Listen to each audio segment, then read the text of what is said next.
Guys, welcome back to my channel. আশা করি তোমরা সকলে খুব ভালো আছো। এটা ছিল টিচার্স ডে।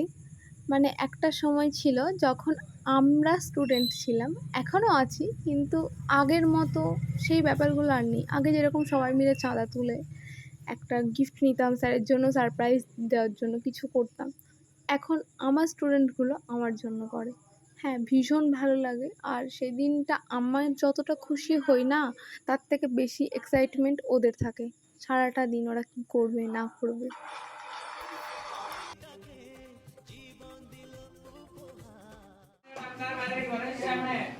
ঠিক আছে ঠিক আছে আপনাকে বেলুন দিয়ে ঘোষণা করা হচ্ছে।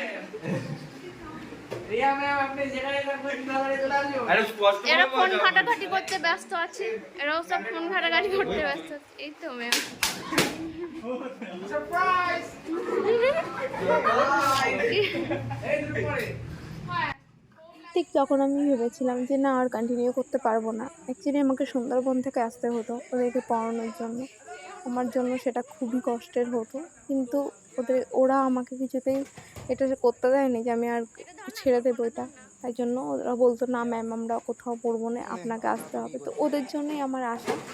জানো তো, শারীরিক কষ্ট তো অবশ্যই হতো, যে এত জার্নি হতো, এত প্রেশার থাকতো, তারপরে আমি আসতাম শুধুমাত্র ওদের সাথে যেটুকু টাইম কাটাতাম। আর এটুকু তো ভালো লাগতো অবশ্যই।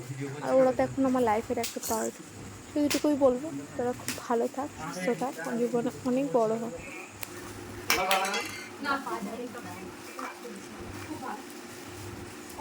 থ্যাংক ইউ সবাইকে। চালটা কাটতে এটা আমার সবথেকে বেশি পছন্দ এগুলো।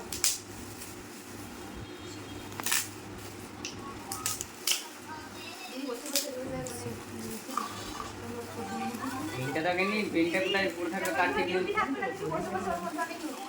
আমার না আমার গাড়ি ড্রাইভার কি আছে নে